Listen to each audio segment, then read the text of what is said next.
자, 오늘은 제가 이제 강의할 내용이에요. 일단 그 프로젝트 계획에 대해서 이제 이 계획 단계에 대해서 뭘 해야 할 것인지를 설명을 하도록 하겠습니다. 제가 이제 제가 사용하는 개발 방법론은 애자일 개발 방법론이 되겠고, 이제 오늘 그냥 쭉 공동 진행하는 것에 대해서 설명하려고요. 그리고 애자일 개발 방법론에서는 애자일은 12가지의 원칙이 있었죠. 앞으로 수업했지만. 근데 그 원칙 가지고 우리가 뭐 이렇게 그냥 바로 우리가 어떤 프로세스를 가지고 일하기는 어렵죠. 구체적으로 이제 이 애자일 우리 개발 방법론에서 4개에서는 뭔가 12가지 원칙이 있었는데, 이걸 이제 실제로 구체적으로 이제 실현하기 위한 어떤 프로세스로 어떤 이걸 애자일 방법론을 실행하기 위한 어떤 여러 가지 어떤 행동 양식, 프로세스 절차, 케이스별로 이제 한 10개가 넘는 어떤 그런 프레임워크, 정해야 되는 어떤 양식 프레임워크가 있더라고요. 이제 그 중에서 저희는 이제 스크럼 개발 방법, 스프링 개발 방법론이라고 얘기하기도 하고, 스크럼 프레임워크, 우리가 따라야 할 어떤 여러 가지 프로세스나 절차, 이런 것들을 딱 이렇게 이제 어떤 틀처럼 만들어 놨다 이거죠. 그리고 이걸 갖다 스크럼 프레임워크다라고 얘기하기도 합니다. 왜냐하면 애초에 방법론을 했는데 또 방법론 하니까 좀 감이 방법론 해도 돼요. 자, 그래서 이제 이걸 스크럼 프레임워크라 그러는데, 제가 아까 요 URL 링크를 드리겠지만 이거는 이제 제가 작성한 게 아니고요. 이미 그 스크럼 2.0이라 그래서 이제 2020년도에 이건 이제 영어 번역본에 이거 이제 가보면 있어요. 이 자료가 이제 다 영어로도 찾으면 있는데 한글로 번역된 거를 제가 찾았고, 요거 이제 애자일에서 스크럼을 진행할 때 이제 우리가 이 영문으로 있는 게 다 번역된 거예요. 이걸 이제 구체적으로 이제 딱 이렇게 이제 3글짜리 프로젝트를 가지고 했을 때, 스프린트는 2주를 했을 때 어떻게 다 이렇게 공정대로 진행하는가에 대해서 설명을 드리려고요. 이제 이렇게 구체적으로 오늘. 일단은 제일 먼저 이제 우리가 프로젝트를 하려면 프로젝트에 대한 계획이라는 어떤 단계를 이제 거친다 이거죠. 프로젝트 계획 단계. 자, 이제 여기서 이제 보면 이 프로젝트 계획을 어떻게 할 것인지, 이게 뭔지 이거를 그리고 이제 그래서 이제 이걸 하기 위해서 필요한 여러 가지 어떤 그 업무가 있을 거 아닙니까? 이제 이걸 우리가 이제 프로젝트 백로그 아이템으로 보자면은 기능적인 게 아니니까 이제 이 비기능 요구사항이라고 저는 이제 그냥 크게 정리했고, 이때 이제 해야 될 여러 가지 어떤 공정에 대해서 프로젝트 백로그 아이템으로 작성을 하자. 저는 그런 취지죠. 자, 그래서 이제 여러분들이 이제 백로그 아이템에 이제 도출할 내용들을 어제 그냥 생각나는 거를 이렇게 그냥 제가 정리한다고 제가 혼자 올려놓은 건데, 일단은 이제 이제 프로젝트 이제 계획을 진행을 하려면 우리는 지금 이거는 저희 학원에서만 하는 거지만 유즈 케이스 모델링을 해야 됩니다. 이 자체가 뭐다? 저는 이제 프로젝트 백로그 아이템이에요. 이게 이제 프로젝트 백로그에 들어가는 아이템입니다. 이걸 이제 씹어 넣을 거예요. 그 다음에 이제 유즈 케이스 모델링을 할 건데 그냥 이름을 이렇게 크게 팍 이렇게 할 것이냐, 그지? 그래서 이제 저는 이제 어떻게 할 거냐면 고민을 해봤는데, 저희는 이제 이런 식으로 할까 합니다. 그럼 이제 물류가 있다. 일단은 이제 저희는 이제 유즈 케이스 모델링 기법을 사용하기로 했지 않습니까? 그 요구사항을 분석할 때 방법론으로, 이것도 방법론이거든요. 이렇게 애자일 방법론만 쓰는 게 아니라는 얘기죠. CBD 개발 방법론, 유즈 케이스 개발 방법론, 테스트 드리븐 디벨롭먼트 개발 방법론, 5만 방법론이 같이 다 융합이 되어서 이제 프로젝트를 하는 겁니다. 이 모든 걸 총괄하는 게 뭐다? 여기서 이제 애자일 개발 방법론이고, 이 모든 개발 방문론을 다 이제 다스릴 거예요. 그러니까. 그래서 제가 고민 되게 많이 하는 거는 애절 방문론은 유저케이스 모델링 방문론을 얘기 안 하거든요. GBD 개발 방문도 얘기를 안 하고 그런 방문론은 없습니다.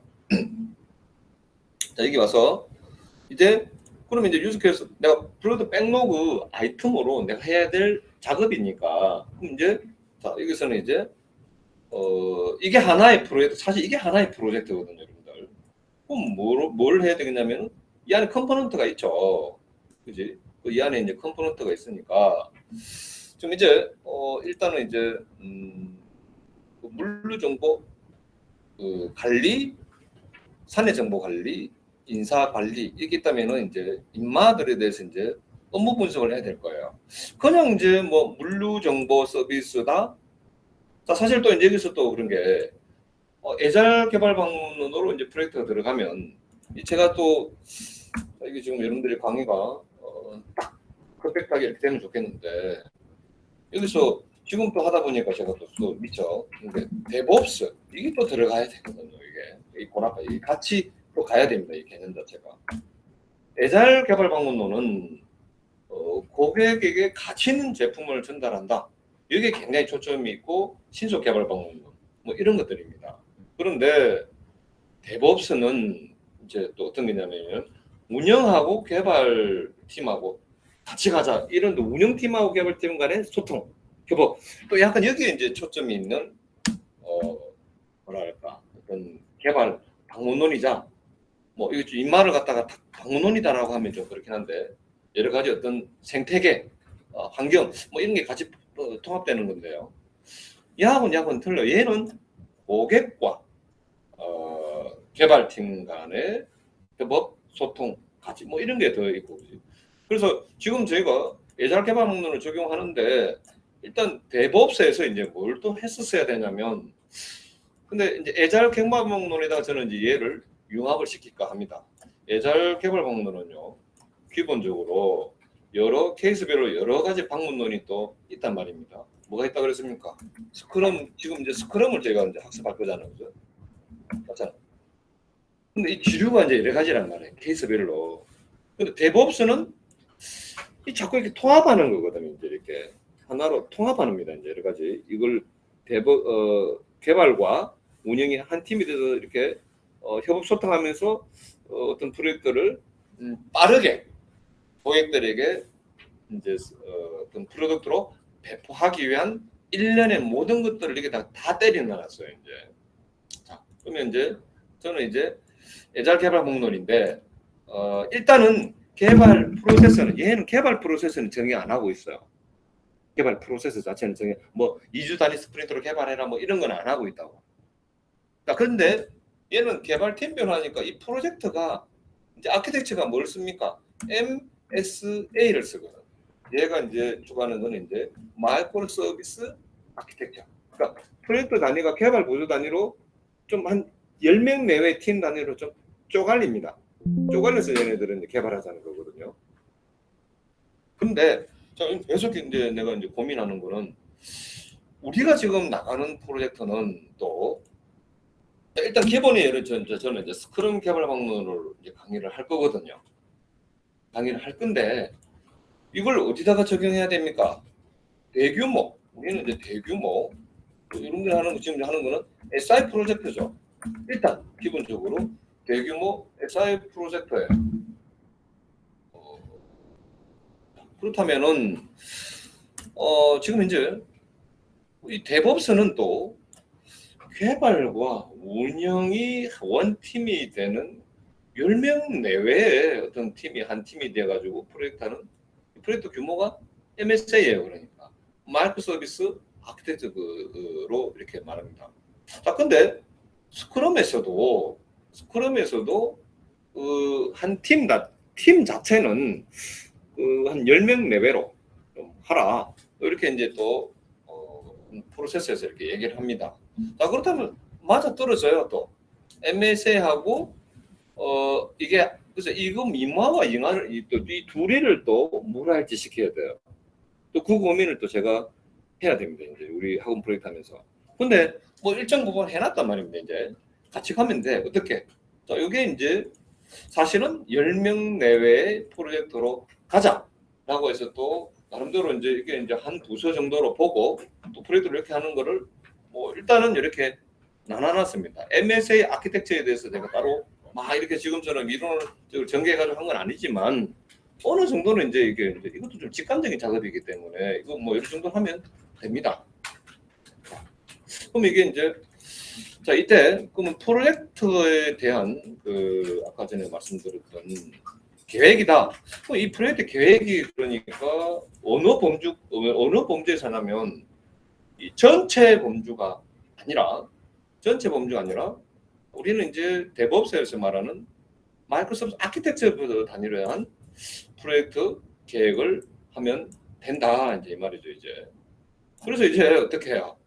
에자일이 적용되면 고객에도 가치 있는 제품을 하면서 원팀이니까 운영팀하고도 소통되게 이렇게 잘 뭐 이렇게 이제 지금 그러니까 지금 개발팀을 기준으로 고객과도 가치 있는 프로젝트를 이제 제품을 이렇게 개발해서 납품하는 거고 운영팀하고도 원팀으로 소통이 잘 되게 이게 이제 목표죠. 자, 근데 이걸 또 이렇게 둘 다 융합을 해가지고 멋지게 또 책이 빵 하고 나와서 이렇게 저한테 아주 따라야 될 어떤 베스트 프랙티스 지침으로 뭐 한 그게 또 없어. 그러니까 내가 이제 좀 많이 이제 이걸 어떻게 하면 이제 우리가 아주 이제 지라는 또 애잘 개발 막론을 지원하는 툴이지 데브옵스를 지원하는 툴은 아니거든.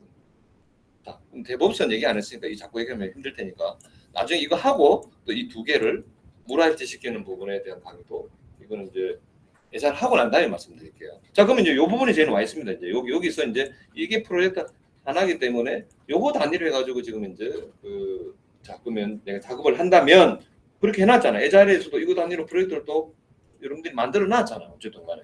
그럼 이제 이거 단위로 그러면 자, 이제 뭘 해야 될까요? 유즈 케이스 모델링이다. 자, 그럼 유즈 케이스 모델링이라고 해도 될까요? 자, 그러면 이제 유즈 케이스 모델링 작업이다. 물론 혼자 하는 건 아닌데 이 정도 규모면은 유즈 케이스 모델링 하나를 할 것이냐 아니면은 물류 정보 관리 유즈 케이스 모델링.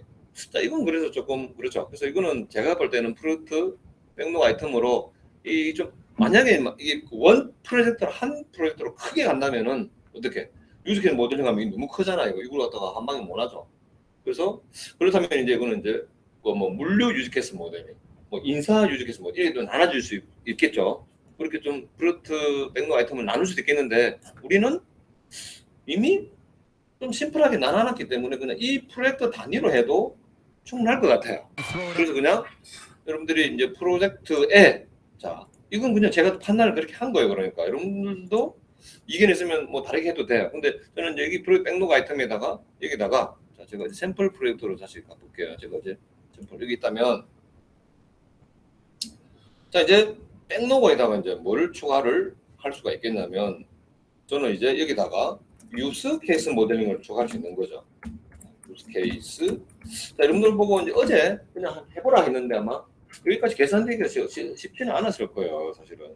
그래도 한번 생각을 해봤으면 이제 제 얘기가 좀 잘 들릴 것 같습니다. 이거는 이제 뭘 해라? 태스크를 해라. 이게 이제 그러니까 서브 태스크가 아니고 여기 나왔던 이제 서브 태스크가 아니라 그냥 이거는 그냥 태스크. 이렇게 해서 모델링이 들어갔고요. 또 뭐가 있을까?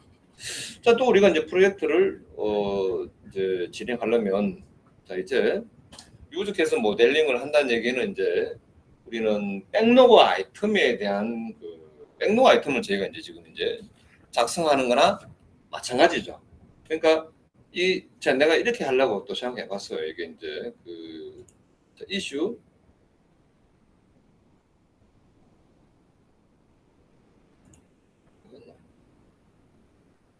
이게 자 여기다가 이제 제가 그러면은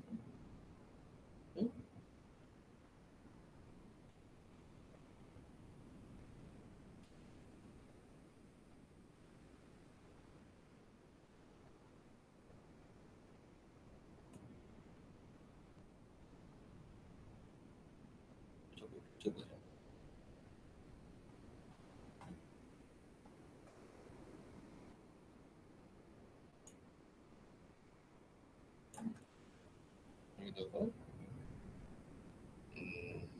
뭐 예를 들어서 이제 프로덕트 백로그 작성, 그 작성 뭐 이런 식으로 해도 될 수는 있겠죠. 이렇게 이제 태스크를 할 때 뭐 이런 식으로 다 답답한지 모르겠다. 이렇게 얘기 안 돼가지. 뭐 샘플이니까.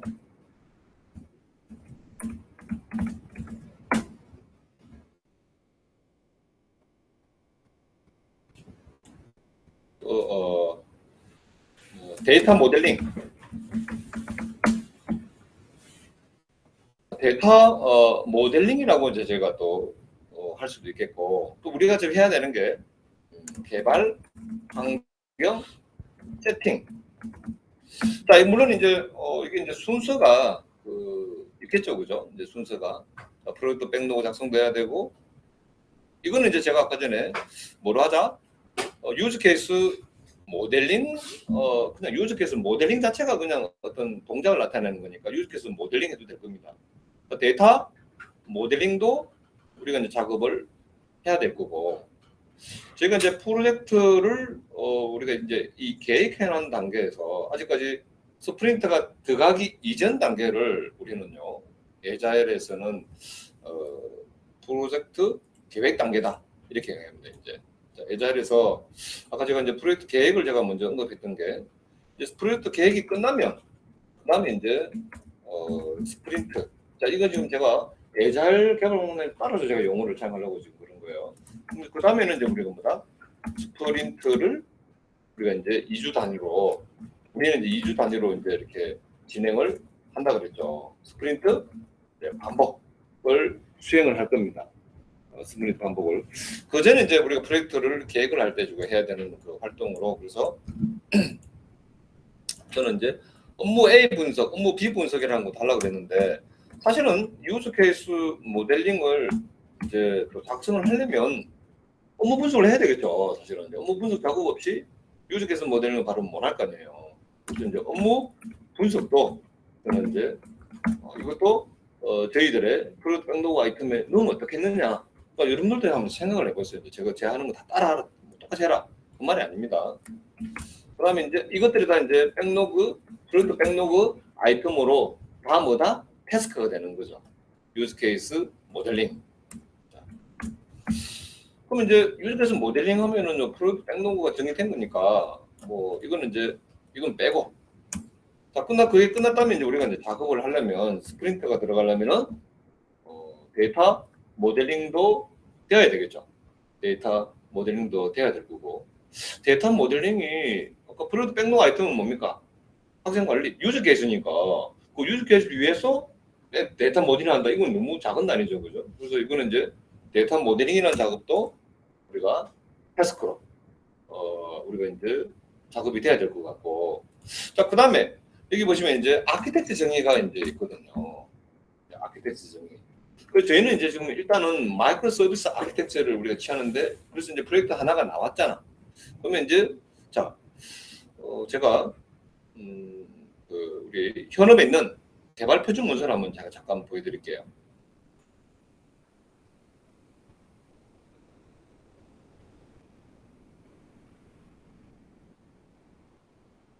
자, 이거 학생이지만 이제 우리가 할 때 개발 표준 문서가 이제 여기 있네요.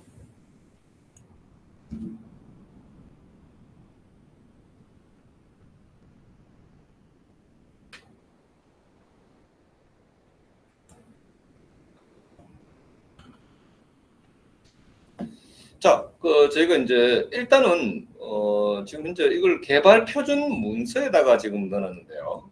제가 여기 보면 이제 개발 환경 표준이라고 그랬는데, 여기 이제 소프트웨어 아키텍처. 아키텍처를 우리가 이제 기본적으로 설계를 이렇게 한 겁니다. 이제 이렇게 비즈니스 계층, 엠포 시스템 계층, 뭐 UI 계층. 그래서 이제 UI 계층에서는 뭐 우리가 나중에 이제 설계하면은 UI는 뭐 프론트 엔드로 리액터나 뷰 뭐 쓸 수 있고, 그지? 여러 가지 이제 넥스트, JS 이런 것도 갈 거고, 뒷단에 이제 비즈니스 계층은 또 이렇게 뭐 여러 가지 이제 스프링 부트 쓰고 뭐 하고 이게 이제 우리가 적용하는 프레임워크는 또 뭘 쓰고 자 이게 이제 여기까지가 프레젠테이션 티어, 비즈니스 티어 그다음에 이제 이런 것들이 이제 뭐다 그 프로젝트에 대한 그 아키텍트 수립 단계에서 지금 사실 이거 다 했잖아요. 우리가 이제 머릿속 구조는 이게 다 알고 있잖아, 그지? 그래서 뭐 여러분들이 이제 제가 여러분들 보고 개발 표준 문서를 작성하라라고 합니다. 거기서 이제 뭐다 이제 이 아키텍트 수립했는 내용에 대해서 뭐 이 문서의 정리를 할 수도 있는 거죠. 그 다음에 개발 표준 문서에서 저희가 이제 하는 게 어떤 변수에 대한 명명법이라든지 개발 표준 문서 말입니다. 여기 보면 프로젝트에 대한 전체 그 이렇게 디렉토리 스트럭처 네이밍에서 디렉토리에 대한 어떤 구조 그리고 그 네이밍에 대해서 이렇게 작성을 해놨네, 그죠? 학생들이 이렇게 각 업무별로 여기 보면 뭐 이제 여기 이제 아마 요 이름들이 이제 옛날에는요 요 이름을 말하는 겁니다. 여기 요 이름 임마 안에 들어가는 거. 자 지금 옛날 40몇 기 때는 이 서비스라는 게 없었어요. 이거는 이제 마이크로 서비스 아키텍처로 가겠다는 걸 미리 이제 원 프로젝트 되어 있는 거를 이제 쪼갈리고 있는 거야. 그러니까 이 산출물을 이용해 가지고 요 부분들 있죠. 이 프로젝트 이게 프로젝트 하나라면 요마들이 정의돼야 되겠지. 이걸 미리 이렇게 문서에다가 요것들이 정리가 되고 있는 겁니다. 그러니까 이게 왜 이렇게 많냐면은 옛날에는 얘네들이 없었으니까 물류 다 얘네들이 없었거든. 그럼 물류 안에 뭐가 있겠노? 패키지가 임마 영업소유사에는 얘네들 생산계획서에는 얘네들 이랬으니까 이제 여기 이렇게 폴더가 또 많은 거죠. 그래서 요 구조 사실 이제 여러분들이 그 스프린트로 바로 들어가려면은 이 구조가 미리 종류가 이렇게 다 돼 있어야 돼요. 제가 이제 여러분들한테 이거 이제 하라 이 문서를 가지고 작업하라 라고 제가 이제 할 거예요. 이 작업하는 것도 뭐다?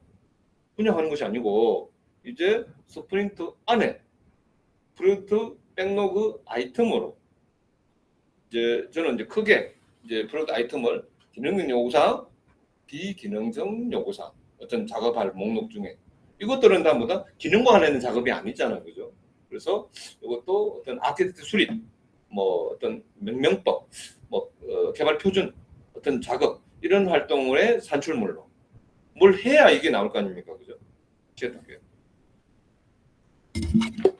우리가 이제 수립을 해야 되는데 이때 이제 그 우리가 사용할 수 있는 게 그 릴리스 계획을 위한 전체 일정 수립 이 부분부터 보도록 하겠습니다. 여기 보시면은 그 뭐 마일스톤 계획, 릴리스 계획 여기 이제 그 스프린트 계획이 있는데 어떤 프로젝트에 대한 어떤 고객 그 사와 그러니까 이제 고객들이나 이해 관계자와 발주사가 되겠죠.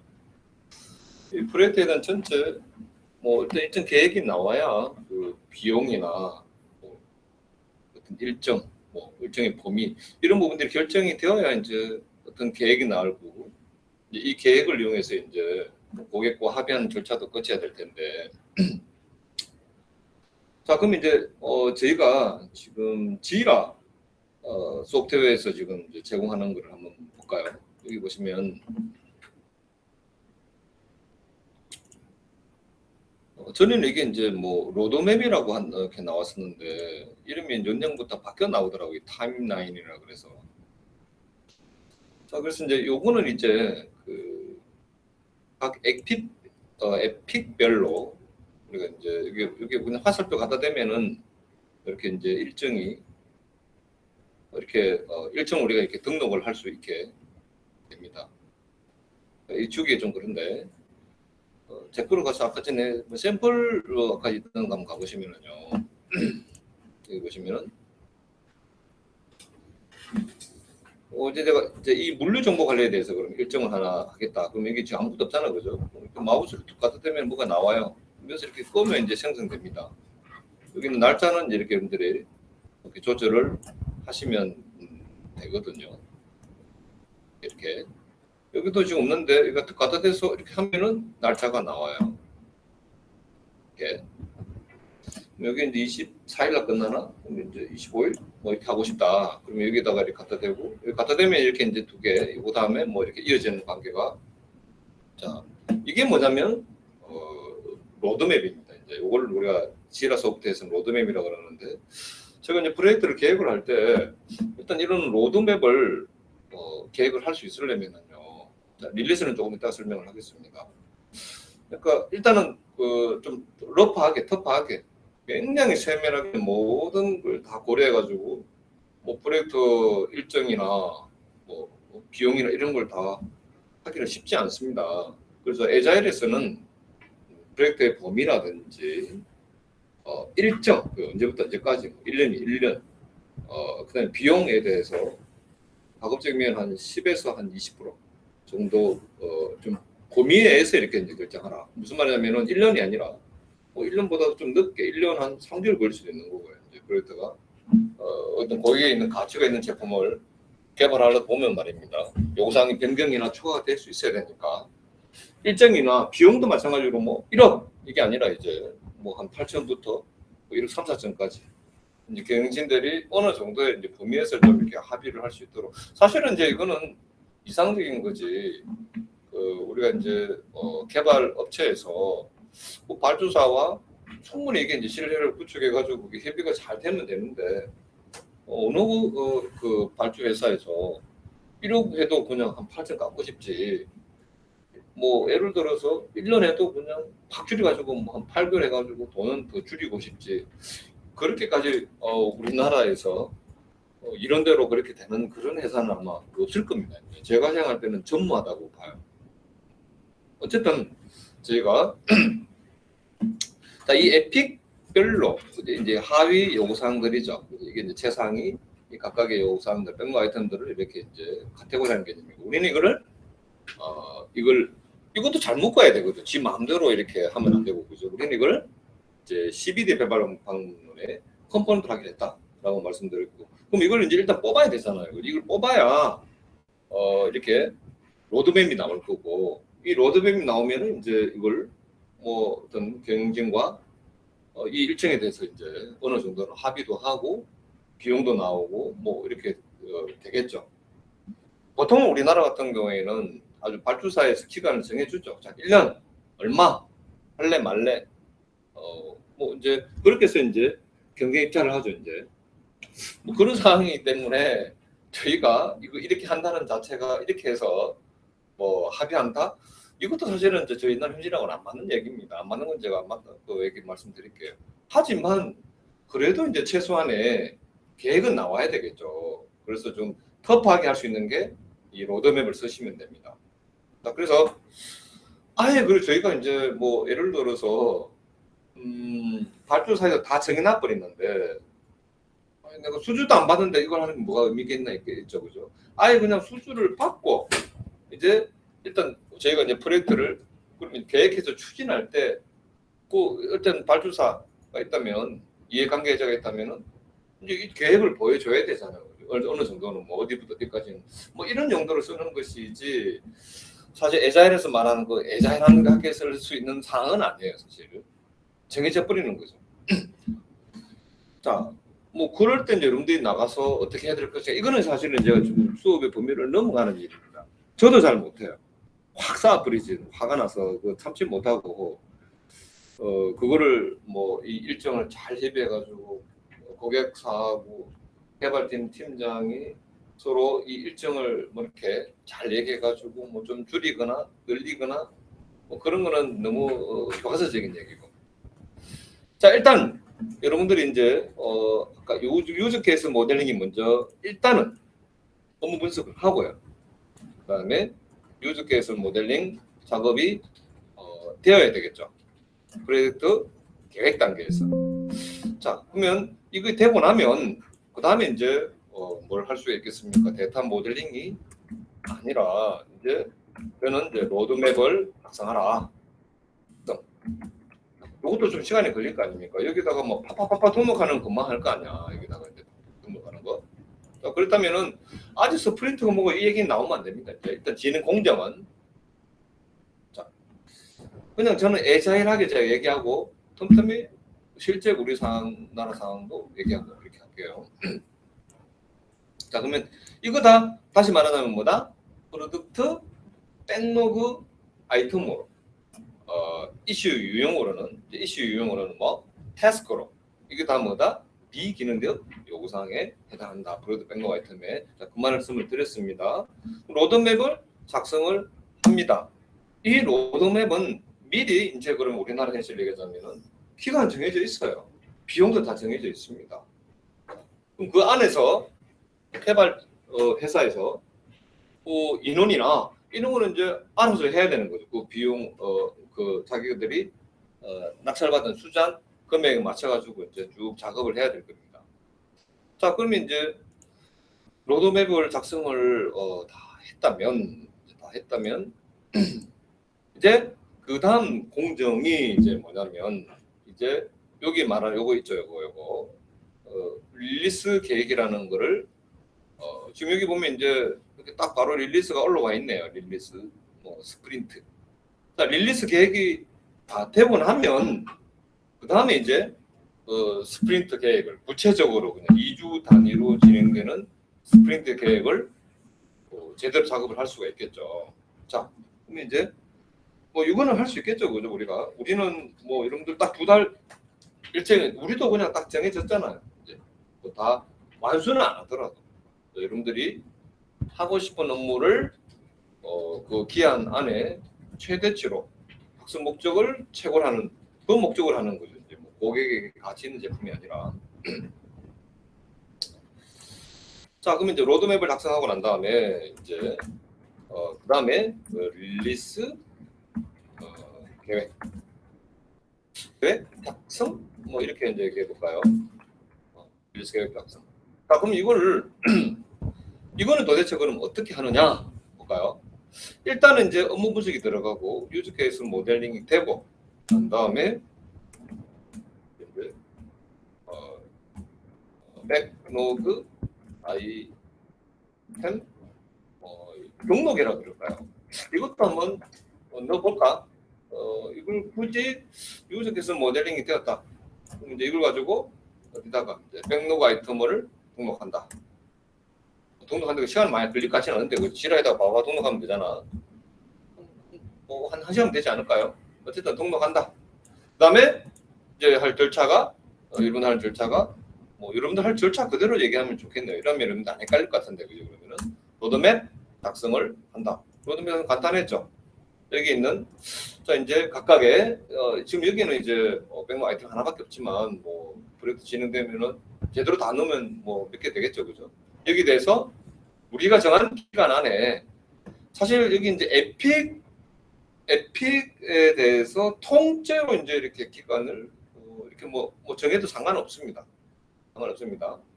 실제 이제 우리는 스프린트 단위에서 이제 개발할 때는 이 에픽 단위로 2주 그런 거 아닙니다.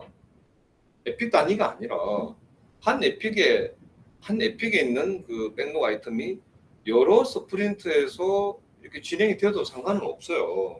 그냥 이거는 그냥 컴포넌트하게 우리가 묶어놓은 거잖아. 이제 CBD로 묶은 건데 이 컴포넌트 하나를 그냥 무조건 2주 안에 이 안에 있는 모든 그 구성 요소들을 다 한다. 그건 아니니까요. 그거는 에자일에서도 괜찮아요. 그렇게 할 수 있습니다. 자, 한 에픽을 여러 스프린트에서 할 수 있다. 여기 스프린트도 없죠.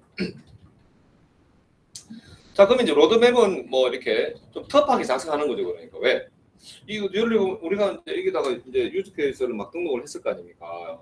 그럼 이게 이제 얘 크기, 스토리 포인트, 그다음에 밸류 포인트, 뭐 이런 거 아직까지는 다 작성이 안 됐어요. 그냥 뭐 이거 할 때 유즈 케이스 할 때 여러분들 하는 게 뭡니까? 솔직하게 얘기하면 우선순위까지는 나오잖아. 우선순위까지는 이제 나와줘야 된다 이 말입니다. 근데 그 이런 거 모르기 때문에 일정에 맞춰가지고 이렇게 좀 터프하게 작성한 건데 이거는 이제 수정이 될 수가 있어요.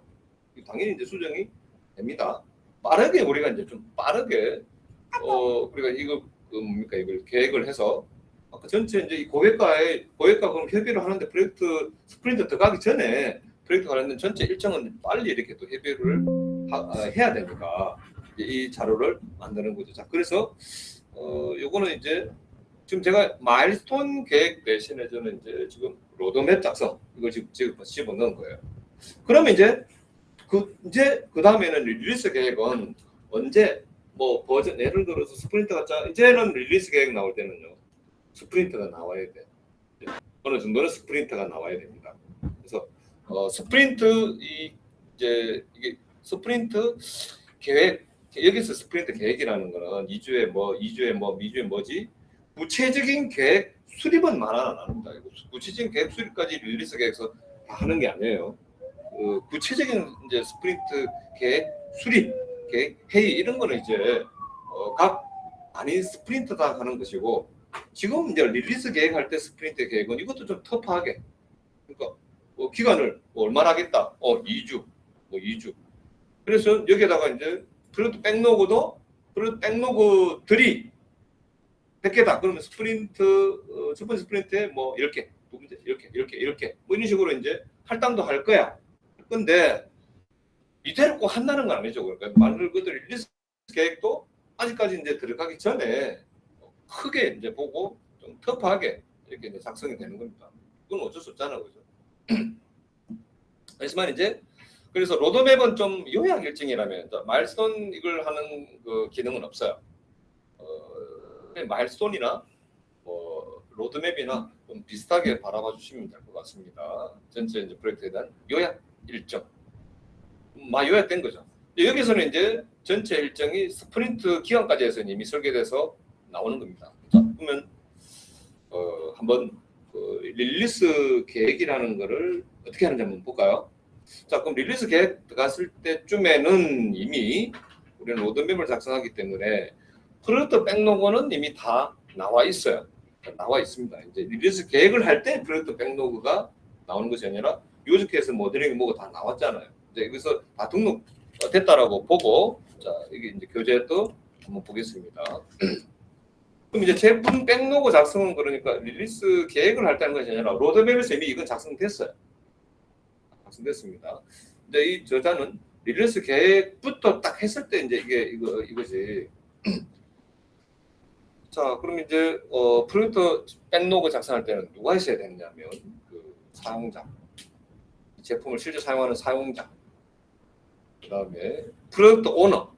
그러니까 이거는 이제 이 프로젝트 백로그 우리가 목록을 작성을 하게 되면 거기에 대해서 이제 이걸 확정할 수 있고 또 프로젝트 백로그에 대한 우선순위라든지 뭐가 더 우선순위가 있어야 되고 그죠? 이런 것들을 결정하는 우리가 이제 책임자다.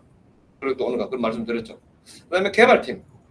얘네들이 이제 한데 모여가지고 여기서 사용자는요 발주사도 있고 개발회사가 있다면 발주사에도 보면은 발주 계약을 하고 뭐 이걸 처리한 사람도 있을 거고 발주사에도 보면 발주사 관리자도 있을 거고 발주사의 여러 이해관계자 대표자도 있을 거고요.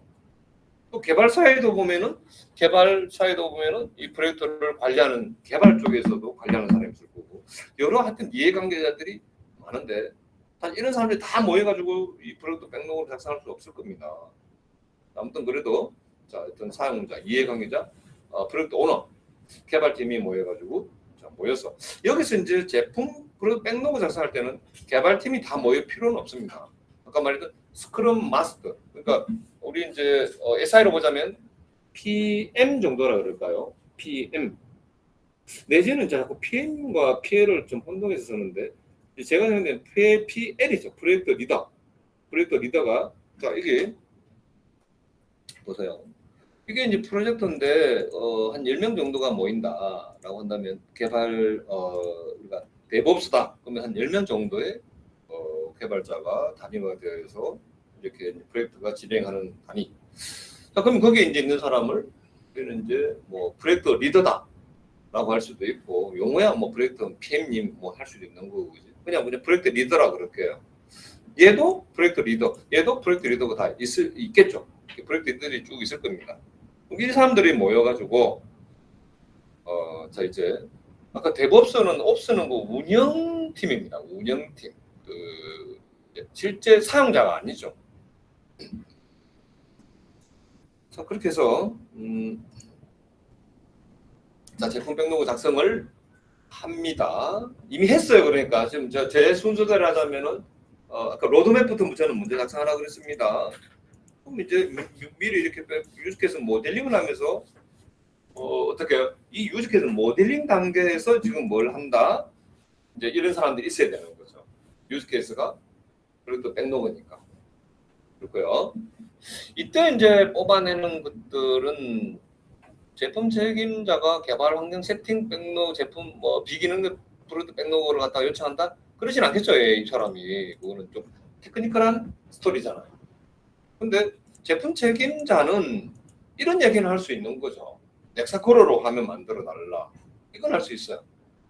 그러면 이제 우리는 프로젝트 백로그 아이템에다가 이제 뭐야 이제 넥사코로 교육 이런 부분은 들어갈 수가 있는 거죠. 이제 넥사코로 교육 우리는 학습 이런 거는 자 아무튼 이제 프로젝트 백로그 이 기능적인 거 관련된 프로젝트 백로그를 거의 다 그 부분 얘기하는 걸 겁니다. 요 부분은요.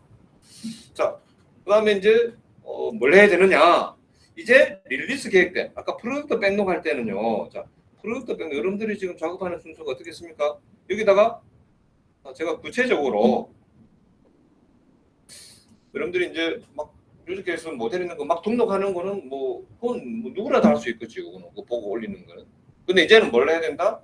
이제 로드맵이 나올 때까지만 하더라도 일일이 이제 거기에 대해서 이제 스토리 포인트 크기 이거를 다 하고 로드맵 한다는 얘기는 아니었습니다. 이제는 이제 릴리스 계획을 세울 때는 좀 더 자세하게 어떻게 이 각각의 프로젝트 백로그 아이템에 대해서 스토리 포인트, 밸류 포인트 이런 것들을 또는 리스크 레벨 이런 부분이 이걸 그 백로그 아이템에 대해서 미리 이미 이제 그러니까 예상이 되는 리스크가 존재한다. 그럼 이제 그런 부분들을 또 리스크 제로다, 제로 1, 2 뭐 이렇게 내기 좋을 것 같네요. 그것까지 하면 좋겠지만. 자 그러면 이제 그 다음에는 이건 다 얘기했던 내용이잖아요, 그죠? 스토리 포인트, 플래닝, 포크, 키프로서드 어쨌든 이건 다 끝내야 됩니다. 자 그다음에 스프린트 기간은 이제 설정을 해야 돼요. 이제 이 릴리스 계획에서는 이제 스프린트 기간을 얼마나 할 것이냐 이거예요. 자 그래서 지금 현재 이 스프린트 기간에 우리는 전체 이제 그 일정이 나올 거고요. 이제 전체 이 일정이 만약 3개월이 있다면 3개월 딱 나온다면은 우리가 스프린트 기간은 2주 한다면 총 몇 번 되겠습니까? 한 달에 2번이면은 석 달이면 6번. 약 6번의 스프린트가 있다. 그럼 이제 아직은 저희가 아주 디테일하게 하지는 못하지만은 우리가 나름대로는 이제 평균 개발 속도를 추정해야 되는 거 그러니까 안 해봤으니까 아직은 추정이죠. 그래서 단위 스프린트에서 완료할 수 있는 나름 이제 이 스토리 점수의 합을 그러니까 자 여러분들이 여기에 대해서 여기에 자 무예비 감 볼까? 무예비 잘 해놨겠지? 무예비 어디 갔나? 싫어 해놨네 이제 좀 전에보다는 훨 나아졌네 이제 좀 된다 이제 백로그도 그래서 여기에 이제 각각의 요 백로그 아이템에 대해서 스토리 포인트를 다 우리가 이제 매겨놨다면은요 그 다음은 이제 우리가 스프린트를 생성하는 겁니다. 백로그에서 이 친구가 스프린트를 어디 갔지? 스프린트 만든 게 없어. 스프린트를 만든 게 안 보이네. 내가 잘못 보고 있나?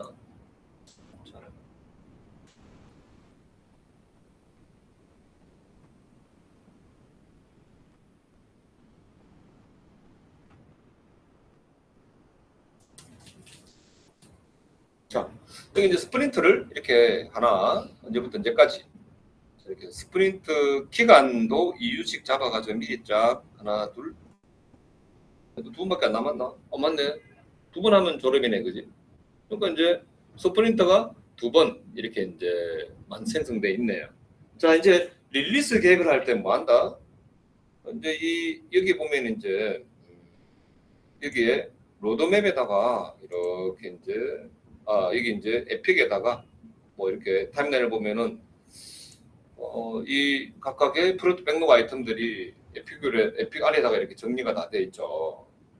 자, 그럼 이제 백로그 여기 와서 이제 일단은 스프린트 만들기 위해서 이렇게 전체 우리가 스프린터가 총 그럼 여러분들이 두 달이면은 스프린터가 4개가 나오잖아요, 그죠? 그럼 스프린터가 하나, 둘, 셋, 4개를 일단은 이제 이렇게 좀 터프하게 추정하는 거죠, 지금 이제. 에자일에서는 이 모든 것들이 다 그냥 확정 이런 거 없습니다. 이제 이게 진행을 하다 보면 몇 번 얘기했지만은 새로운 스프린트의 이 요구사항들이 있었는데 처음에 이제 인마들을 실행을 하겠죠. 그럼 실행 속도가 뭐가 다 나오겠지. 좀 어느 해보다 보면은.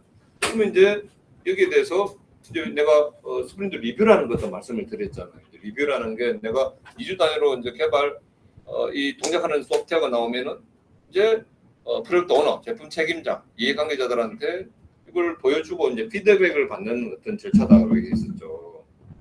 그런 절차를 밟으면서 그래서 저걸 보니까 내가 미처 얘기 안 했던 그 요구사항이 있네. 그 새로운 프로젝트 백로그 아이템도 나오고 진짜 보니까 요건 변경돼야 되겠네. 변경 내용도 나오고 추가 개발 건이 생겼네. 변경 건도 생기고 그러면 이제 해야 되니까 그럼 스프린트 2에서 이제 미리 정해놓은 게 있었잖아요.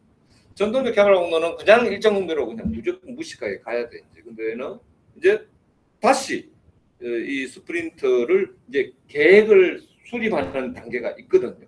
이때 스프린트마다 스프린트 계획을 수립하는 단계는 반드시 또 프로젝트 오너, 제품 책임자, 이해관계자 나옵니다.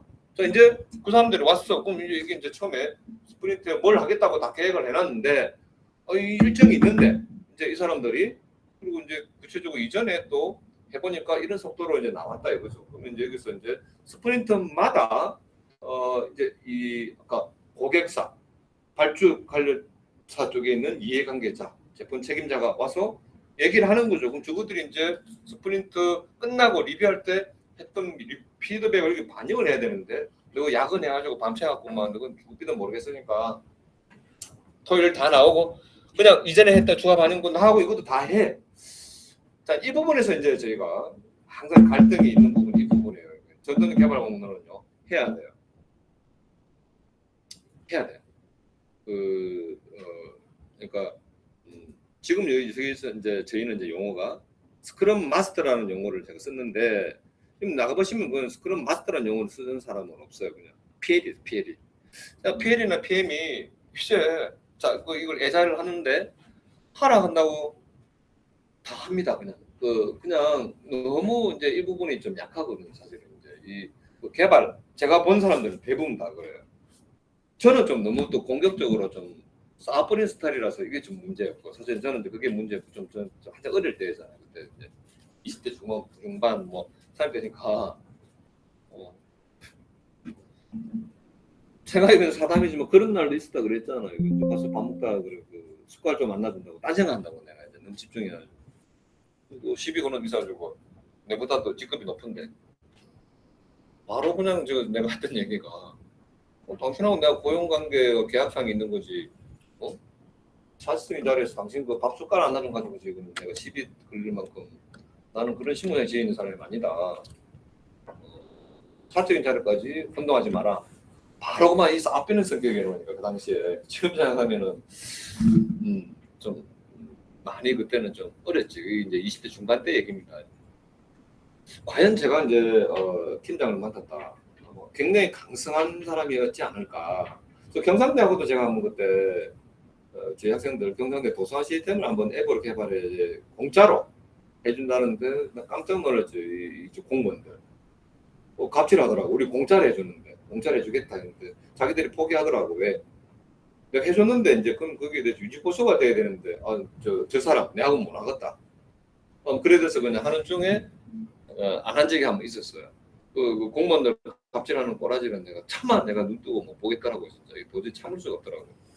아무튼 자, 여러분들이 이제 일하는 그 상황 자체가 그 개발 코딩하는 거 이 스트레스도 여러분들 지금 생각하겠지만 그 어떤 발주사 그리고 그 이해관계자 때로는 저끼리도 막 싸우고 진짜 저끼리도 막 싸워요. 이게 난 여러 가지 그 실패한 프로젝트도 많이 봤어요. 이제 A 이사가 있고 B 이사가 있는데 이제 이 부서가 틀려.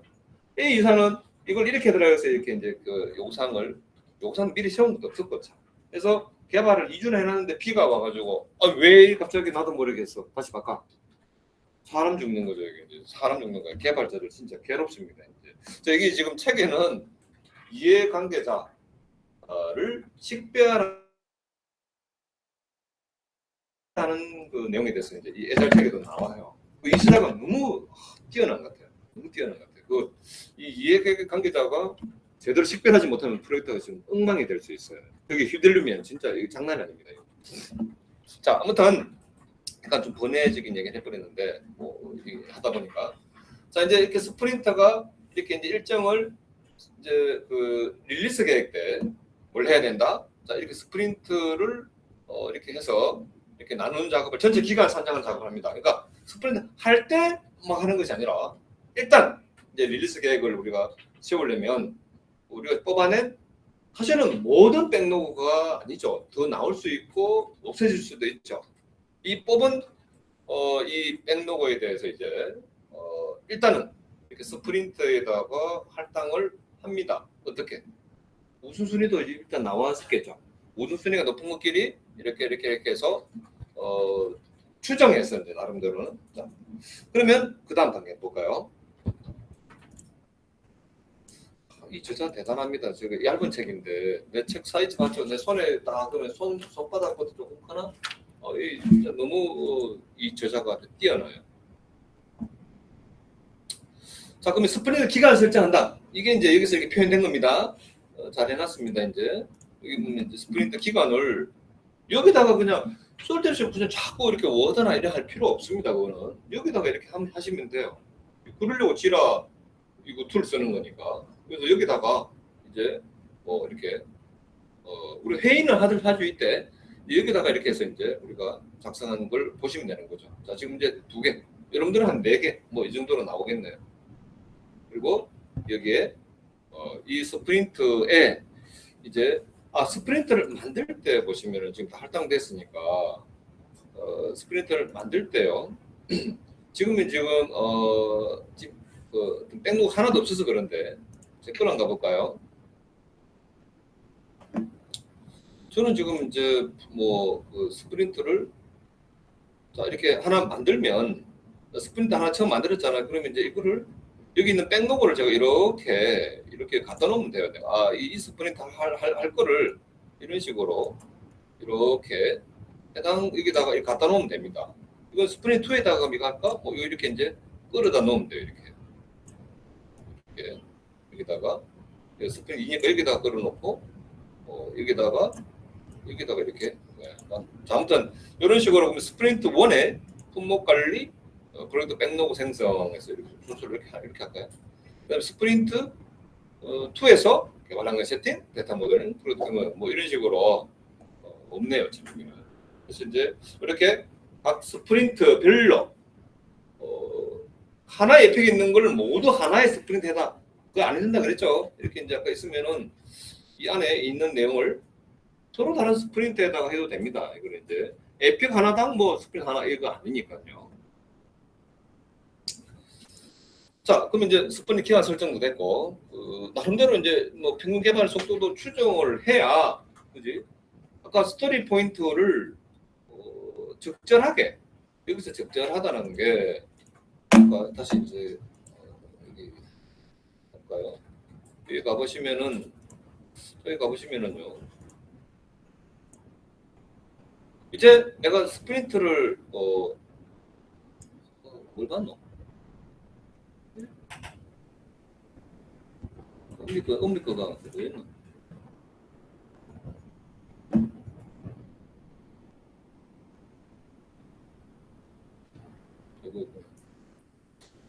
자, 이제 여기 이제 보면은 스프린트 1, 2, 3인데 얘네들이 그 스토리 포인트가 있을 거 아닙니까? 스토리 포인트. 이제 미리 이제 만들어놨다. 그러면 스프린트당 이 스프린트 그 스토리 포인트의 합이 뭐다 똑같아야 되느냐? 또 그것도 그렇지 않다 이겁니다. 처음에 스프린트를 진행할 때는 처음이니까 여러 가지 이제 소스 짜더라도 그냥 뭔가 내가 참조할 그게 이제 많지 않잖아요. 근데 한번 하고 나면 내가 이제 이번 프로젝트에서 프로시저를 처음 쓴다. 쓴지 오래됐는데 이번에 오랜만에 쓴다. 처음에 좀 시간 걸리겠죠. 두 번째 할 때는 훨씬 더 빨라지겠지. 그래서 이제 스크럼 마스터가 일단은 이제 여기 스토리 포인트를 여기다가 뭐 예를 들어서 이제 20을 줬다. 그때 보니까 그 다음에는 조금 더 도전적으로 10%, 20% 상향을 시킬 수 있겠죠. 아까 이게 30이었으면은 다음에는 36의 스토리 포인트를 합을 해당하는 프로젝트 백록 아이템을 갖다 이렇게다가 할당했고 저도 그렇게 하라 그래요. 1차 때는 좀 더 작게, 2차 때는 더 많게, 3차 때는 더 많게 이렇게 이제 해서 좀 빨리빨리 쳐내라고. 자, 그러려면은 이제 아까 개발 속도를 아까 추정한다는 얘기가 있었는데 여기 평균 개발 속도 뭐 그런 내용이 나오고 아까 제가 말한 내용도 나옵니다. 이제 두 번째는 좀 더 이렇게 좀 높게 여기 보면 10% 20% 좀 더 그리고 이제 전체 일정을 추정을 할 때 공 스프린트 그러니까 스프린트 한두 개는 더 잡아라 이거죠. 그러니까 이렇게 3개월이면 사실 2주 앞에 끝내야 되는 거죠. 그러니까 2주 앞에 다 끝내게 해놓고 2주 정도는 스프린트 한 개 정도는 더 앞에 거 모내는 걸 갖다가 뭐 이렇게 일종의 이제 일정 지연에 대한 버퍼링 할 수 있는 기간 제품 마무리. 그래서 이제 스프린트 한 2개까지 더 해서 이제 전체 스프린트가 나와야 되는데 하고는 사실은 그렇지 못합니다. 이제 마지막까지 그냥 가야 되는 거죠. 마지막까지 하고 발표 하루 이틀 정도 남기고 그냥 시험 준비해라. 저는 그렇게 하지 스프린트를 2개가 아니고 그냥 하루 그냥 이렇게 저희는 어쩔 수 없죠. 자, 그래서 이제 전체 일정을 추정한다. 자, 일단은 이제 스토리 포인트의 우선순위를 사실은 이 선정을 갖다가 이전에 해야 됩니다. 이제 조금 이제 스토리 점수 수정하고 그다음에 우선순위도 이미 나와야 돼요. 밸류 포인트도 있으면 좋고 스토리 포인트, 밸류 포인트는 여러분들 같이 가요. 그러니까 하면 나누면 어떻습니까? 가치 포인트를 스토리 포인트로 나눠가면은 우선순위가 나오겠죠. 어느 정도까지는 빨리 할 거. 그러면 거기다가 이제 뭡니까 스프링 기간을 설정하고 거기다가 이제 뭘 집어넣어야 돼요? 우선순위가 맞는 높은 프로젝트 백로그를 넣어야 될까요? 프로젝트 백로그 아이템을 넣어야 되겠죠. 넣을 때 어차피 기간은 딱 정해져 있다면 어쩔 수 없잖아요. 기간은 딱 정해져 있다면 그 기간에 내가 맞춰야 되니까 우리나라 현실은. 그러면 이제 뭐 평균 개발 속도다라고 하는데 어쨌든 끝날 수 있게 이제 잘 분배를 시키는 거지. 뭐 프로젝트 백로그 아이템을 그렇게 해가지고 내가 할 거면 그렇게 해야 되는 거죠. 우리나라 현실에서 내가 그 일정을 더 뭐 길게 하지 못한다는 말입니다. 사실은 이제 이 리리스 계획을 할 때 스크럼 마스터 또는 프로젝트 리더가 그 역할을 해야 돼요. 사실은 이제 그 역할을 해야 되는데 이미 내가 발주사에서 이렇게 공개 입찰을 하면은 기간 1년 금액 얼마 나온 거에 대해서 내가 이렇게 하는 상황이기 때문에 다 내가 낙찰 받고 자 다시 조절해가지고 돈 더 주세요. 해서 좀 하면 안 되냐? 냈는데 범위를 좀 축소해가지고 좀 더 그냥 가치 있는 어떤 소프트웨어 개발하려면 좀 많이 여기서 정말 안 쓰는 건 줄여가지고 합시다. 자, 그게 이제 실제 원활하게 되게 하는 게 엄청나게 힘들겠죠. 엄청나게 힘듭니다. 그건 실제로. 근데 이제 에자일은 문화가 이제 우리나라에 많이 도입되어서 안착이 되면은 이제 그게 가능할 수 있는데 지금은 아닌 것 같습니다. 됐고 그 스토리 우선순위 선정은 그 전에 해야 됩니다. 그래야 아까 스프린트당 내가 우선순위가 높은 거를 갖다가 이게 이제 스프린트 1차 스프린트에다가 개발 공수가 못하 보니까 똑같다면은 그걸 뒤에 하는 것이 아니고 앞에 해야 되겠죠. 앞에다가 다 이렇게 그런 작업을 언제 한다? 릴리스 계획 때 이제 하는 거죠. 자, 이게 릴리스 계획이 끝이냐? 그건 아니에요. 자, 그러면 이제 여기 이제 릴리스 계획이 나누면 이제 뭐 이렇게 정리를 하면 좋겠지만, 그죠? 자, 그래서 저는 지금 현재 릴리스 계획에서 말하는 인마들도 저는 뭘 하자? 프로덕트 백록 아이템으로 뽑자 이거죠. 자, 프로젝트 계획 인마 얘도 스프린트 안에다가 넣자 이거지. 그냥. 어차피 하는 일인데 스프린트 안에다 넣으면 될 거 아니에요. 자, 그래서 이제 여기도 넣었네요. 그죠? 여기도 넣었잖아. 스프린트 제로. 제로 했지만 제로 1, 2 해서 업무 A 분석. 아키텍처 검토, 아키텍처 설계, 이제 이건 잘했어. 그러니까 이 저자가 개발 표준 셋업, 이것도 개발 들어가기 뭐 척전쯤 이제 개발 들어가기 이전 단계죠. 프레임워크 교육, 넥사크로 학습 뭐 이런 얘기 제가 했었잖아요, 그죠? 그래서 이런 식으로 저는 제가 제시한 거는 이제 업무 분석, 교육에서 모델링, 백록 아이템 등록, 로드맵 작성. 로드맵 작성, 그다음에 자, 이 전체가 다 뭐다? 저는 이제 프로젝트 계획 단계다 이 말입니다. 스프린트 들어가기 이전 단계가 뭐다? 프로젝트 계획 단계인데 로드맵 형식으로 좀 더 터프하게 계획 작성하고 이거는 좀 더 세밀하게 릴리스 계획을 작성하는 거죠. 자, 여기 릴리스 계획 작성에 들어가는 내용 중에 자, 잘 보고 가세요. 릴리스 계획에 들어가는 작업 중에 여기 보세요. 릴리스 계획 수립 절차에서는 이 6단계를 거치는데 이거는 이미 했어요. 백록 작성은 이미 했고 그 로드맵을 위해서 이제 뭐한다 이제 스토리 포인트 추정, 밸류 포인트 추정, 우선순위 추정 여기 하라는 거죠. 사실은 또 제품 백로그 작성할 때 이미 우선순위 나와야 돼. 이미 유즈케이스 모델이 나왔잖아요. 우선순위는 상당히 나왔어요. 이미. 그런데 여기 스토리 포인트, 밸류 포인트를 추가해서 나눠보면은 좀 더 우선순위가 이제 이 제품 백로그 작성할 때 유즈케이스 모델 할 때 우선순위에는 내용은 뭐 기간은 짧은데 가치가 더 높다. 이거는 지금 반영이 안 되거든. 유즈케이스 모델에는요. 유즈케이스 모델 할 때는 그건 없어. 맞지? 그래서 이제 제가 말하는 거는 여기는 우선순위는 있는데 여기서 스토리 포인트를 나오고 자 이건 크기죠. 밸류 포인트까지 나와갖고 나눠비면은 여기는 이제 상위나 있는 것 중에서도 빨리 개발할 수 있는 거 시간 짧게 그런 것들을 어디다가 스프린트에다 다다닥 포진시키면은 고객 입장에서는 굉장히 가치가 높은 건데 뭐 많이 개발되는 것 같으니까 또 만족할 수가 있는 그 시나리오가 되겠죠. 그래서 자 이제 그렇게 하자고. 저도 이제 지금 여러분들도 저하고 같이 책을 보고 있지만 좀 완전 책대로 하는 건 아니죠, 그죠? 책대로 하는 것이 아니고 우리한테 맞게 적용을 해야 되는 거지. 그래서 자 우선순위 이제 하는 거는 스프린트 기간 설정 이전에 여기서 끝나야 돼요. 여기 요 단계에서 이미 밸류 포인트 우선순위 다 끝나야 되는 거고 평균 속도 개발 추정도 이제 스토리 포인트를 합해 보면 좀 나오겠죠. 합한 점수를 평균 개발 속도 추정이 안 되는 거지 뭐. 고객이 4개월 만에 개발해라.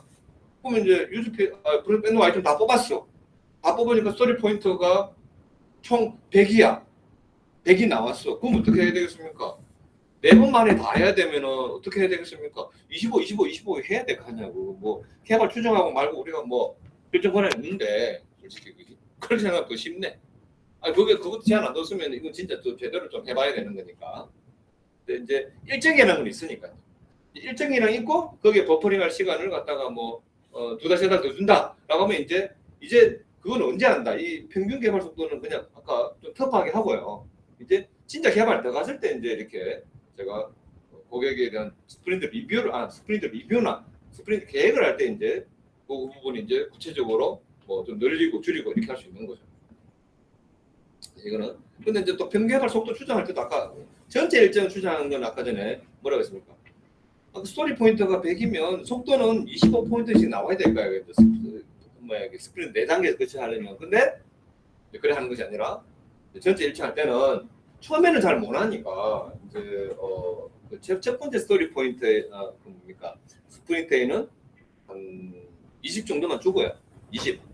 두 번째도 뭐 못한 20. 그다음에 세 번째는 30 이렇게 그 속도를 스토리 포인트를 이용해서 좀 조절할 수 있겠죠. 근데 저도 그렇게 여러분들한테 지시를 할 때 다 그렇게 합니다. 처음 할 때는 처음이기 때문에 뭐 많은 걸 갖다 기대 안 합니다. 이제 이 74개 할 때도 자 그렇게 진행을 시켰어요. 근데 이제 이후부터는 점점 이제 스프린트 진행될수록 초반에는 개발하는 세팅 나오고 적응하고 막 바빠요. 그러니까 이제 뭐 기쁘기세다가 이렇게 올려보는 현상 관리도 해보는데 보니까 충분한 해결도 안 되고 막 그거 한다고 시간 다 갚이고 이제 두 번, 세 번 할 때는 이제 그게 안정화되면 이제 빨리빨리 이렇게 이제 진행을 할 수가 있겠죠. 그 진행 착오들이 이제 각 스프린트에다가 쌓이게 되고 학습이 되기 때문에 그런 일이 그렇게 되겠죠. 자, 스토리 포인트 우선 수련은 6이 아닙니다. 여기 앞에 이 예를 들면 한 3 정도에다가 하는 게 맞아요. 됐고. 자, 그렇게 해서 이제 릴리스 계획을 한번 보니까 이제 뭐 이런 식으로 나왔네요. 자, 계속 프로젝트 계획에 대해서 제가 말씀을 드리고 있습니다. 자, 이제 얘네들도 스프린트에 들어가는 프로젝트 아이템 목록을 뽑았습니다. 제가 이제 이걸 했는데 요 에픽은 제가 이름을 정해주지 않았어요. 에픽은 여러분들이 한번 정해보세요. 에픽. 제 말씀은 이건 줬는데 에픽은 안 줬잖아. 이걸 하나 에픽으로 하나 이 말이지. 이걸 하나 에픽으로 할까? 그렇잖아요. 이걸 뭐 하나로 하면 프로젝트 계획이 되나? 여기서는 어떻게? 이게 이제 얘네들 업무 분석, 뭐 아키텍처, 뭐 표준, 뭐 개발 표준 셋업. 이게 빠졌다. 그래서 이제 릴리스 계획 이게 다 끝났다. 프로젝트 계획 때 이제 할 수 있는 게 6번 개발 아키텍처를 먼저 수립해야 되죠. 사실은 아키텍처 수립 절차를 거치고 문서에는 그게 하나의 아까 이건 이제 전통적 개발 방문을 사용할 때 저도 이거 사용했던 문서예요. 이게 이제 개발 표준 문서라고 이거 LG 건가 뭔가 제가 찾았을 거예요. LG 거 LG 건가 아니면 SKCH 건가 하여튼 제가 이 참조해서 그거를 쓰는 걸 가지고 이렇게 만들었습니다. 제가 만드는 게 아니고. 자, 아키텍처를 아까 전에 수립을 하고 그게 큰 골조잖아 이제 개발 들어갈 때는. 그다음에 7번 아까 개발 표준이라 그럴까요? 개발 표준에는 아까 전에 명명법, 뭐 아까 전에 그 디렉터리 스트럭처에 대한 거, 그다음에 심지어는 여기 보시면은 이제 저기 밑에 보시면 데이터 모델링 할 때 오라클 프로 펑션 프로리션 명령법 이것도 우리가 한 거예요. 그러니까 그다음에 뭐 데이터베이스 DBMS에 대한 표준 이런 것도 이제 그다음에 로그 처리, 로그에 대한 처리, 그다음에 이제 여기 보면 출석 달 때 보면은 이제 요 매 개발 코드마다 이제 여기 보면 설명, 그다음에 저작 누가 작성했는가 뭐 이런 거를 반드시 개발자는 자 이것도 이제 표준이죠. 이게 개발 표준이라고. 여러분들이 가서 여러분들 마음대로 하는 게 아닙니다. 그래서 이제 변수나 지금 이제 넥사코로 하잖아요. 75, 6, 7까지 지금 74, 5, 6 다 보면 이제 데이터셋이 있죠. 제 데이터셋. 그 넥사코로에 보면 데이터셋이라는 개념이 있으니까 뭐 이런 거. 근데 지금 이제 좀 이런 거 컴포넌트별로 해가지고 뭐 이걸 꼭 이렇게 하라는 거 아니에요. 지금 내가 넥사코로 인강을 보니까 이 각 컴포넌트에 대한 뭐 전멸을 붙일 때 어떻게 하라. 저거 나름대로 하나 하는 게 있더라고. 이따 꽂히란 말이에요. 이게 하면 안 되고 74개 꽂히면 돼. 74개가 보시고 넥사코로 플랫폼에 대한 유형 표준에서 이거를 여러분들이 뭐 76개하고 같이 해서 지금 76개 다니까 고치세요. 이제